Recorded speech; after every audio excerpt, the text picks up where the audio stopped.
Platon s'interrogeait encore sur la première naissance de tous ces duos qui gouvernent la vie humaine, définissent ses chemins et la façonnent, et sur son rôle dans la détermination du présent et de l'avenir humain. Ce sont les duos qui ont réduit au silence la fin des écrivains, des intellectuels et des artistes, des peintres, des cinéastes, des compositeurs et des sculpteurs. Parmi eux, nous pouvons mentionner le dualisme de la vie et de la mort.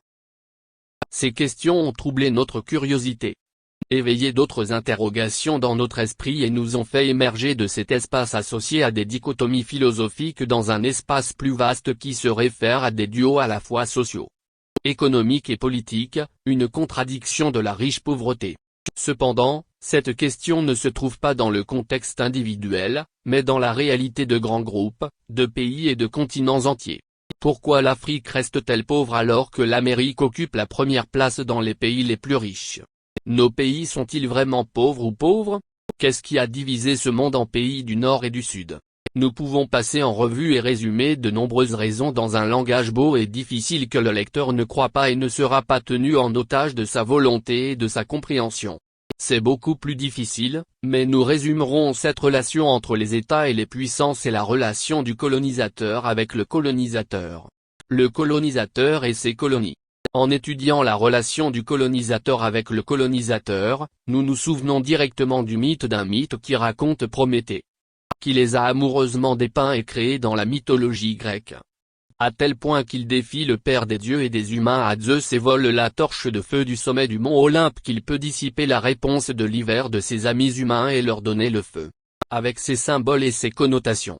Prométhée, le tireur ici, est un colonisateur qui continue de piller les richesses d'autres pays et de violer les droits de leurs propriétaires. Et le mont Olympe est la terre-mère qui usurpe et dévaste jusqu'à ce qu'il devienne une terre lourde, pas même neuf rêves. Mais le Prométhée français n'est pas son homologue britannique. Ni ses habitudes ni ses guerres sanglantes n'ont été combattues sur la même faute que l'autre, et c'est le centre de notre conversation aujourd'hui dans cet article. Quelle est la différence entre un colonisateur français et un colonisateur britannique?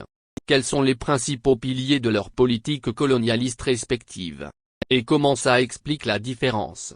Colonialisme et impérialisme. Et l'impérialisme a conduit Lénine à en parler et de sa relation avec le capitalisme dans un livre qui, à mon avis, n'a pas eu une grande place parmi les lecteurs, et qu'il a défini comme la plus haute forme de capitalisme, développée après le colonialisme et se distinguant du capitalisme par le monopole. L'impérialisme est un terme qui naît de l'utérus de la machine et de la révolution industrielle, ce qui a aggravé le désir des pays européens et leur besoin de s'étendre à d'autres régions géographiques, les exploiter pour générer plus de profits et saisir la richesse. Le colonialisme, avec ses manifestations nombreuses et variées, était un moyen de parvenir à un système dominant et contrôlant qui ne respectait pas la souveraineté, les ressources et les cultures des autres États et exerçait sur eux un pouvoir monétaire et une subjugation politique. Ce terme d'origine latine a réussi à attirer l'attention de beaucoup, jusqu'à ce que nous trouvions l'intellectuel palestinien Édouard Said, à qui le livre Culture et impérialisme, le philosophe américain Noam Chomsky, le livre Ambition impérialiste, et la journaliste Naomi Klein, se référant à lui dans un ouvrage intitulé The Doctrine of Shock, The Rise of Disaster Capitalism et Vladimir Land. Politique coloniale française. Nous sommes frappés par des mots comme construction française de protection qui n'est rien de plus qu'un mensonge que nous a injecté le colonisateur français pour justifier les injustices qu'il a infligées aux peuples vulnérables et opprimés. De l'océan au Golfe. Le point de départ de notre histoire est une longue ligne tracée par le professeur de français avec un petit morceau de craie sur le sol, déclarant que franchir cette ligne signifie abandonner la langue maternelle et la remplacer par la langue du colonisateur. C'est votre nouveau pays. De telles pratiques nous privent de la démarche que le colonisateur français a entreprise pour sonder la mémoire collective et l'identité nationale des pays dont les terres et les richesses ont été acquises, tuer leur peuple et les remplacer par la culture et l'identité française.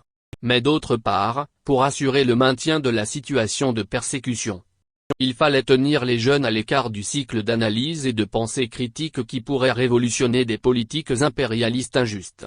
Ces pauvres gens ont dû quitter leurs écoles pendant des heures pour desservir la terre qui profiterait à la France. Toutes ces politiques ont finalement produit ce qu'on appelle l'Européen des Africains. Ce qui signifie que certains Africains adoptent et défendent fortement les décisions coloniales et tentent de les imposer au reste de leur peuple. La France résume ses objectifs commerciaux, économiques et autoritaires avec des slogans lâches et naïfs qui poussent l'aspect culturel qui ne sert que ses intérêts et n'est pas autant un objectif culturel que la France. Ces abolitionnistes et ces familles face aux plus vulnérables, apparaissant dans l'habit des sauveurs pendant des années, même parmi les personnes marginalisées et pauvres. Notre entretien sur la culture et le colonialisme français nous renvoie à l'Algérie, pays d'1 million de martyrs, et aux lois coloniales et à la volonté qui veulent effacer l'arabe comme une des composantes de l'identité algérienne ainsi que l'amazigh et la langue tribale, bien sûr, et de l'habiller dans un langage vide, qui n'est pas empoisonné et ne chante pas de la faim. Différence entre les colonisateurs britanniques et françaises. Politique coloniale anglaise. La politique coloniale britannique peut différer de celle de la France, mais ce sont les deux côtés de la même médaille. Ils usurpent les terres des autres, les déplacent et détruisent leurs récoltes. Alors que la France s'intéressait à répandre sa culture et à tuer d'autres cultures, la Grande-Bretagne recherchait l'argent, les marchés et les biens et s'intéressait davantage à la libéralisation du commerce et à l'exploitation des terres qu'elle avait colonisées pour le riz, le coton et d'autres. Ces raisons économiques ont conduit la Grande-Bretagne à améliorer l'infrastructure de ses colonies, à construire des ports et des entrepôts et à y investir pour doubler les profits. Cela ne s'inscrit pas dans le cadre de l'exonération de la Grande-Bretagne de son inertie et de ses crimes. En tant que pays colonisé, il s'est également appuyé sur le principe de la différence et a pris toutes les mesures sanglantes et injustes pour élargir ses marchés et ses échanges commerciaux. Cela est évident, par exemple, au Soudan, où la Grande-Bretagne a aggravé les problèmes dans les relations entre son sud et son nord, et a accru sa crise sociale et nationale par des divisions administratives et de communication. Nous nous souvenons également de la bataille anglo-égyptienne et des près de 72 ans de colonisation qui ont culminé juste avant elle dans une fausse indépendance dans laquelle la Grande-Bretagne détenait le contrôle du canal de Suez. Conclusion. Le pays du Nord nous ont vendu, disant que le colonialisme a des dimensions et des aspects éducatifs, formatifs et démocratiques.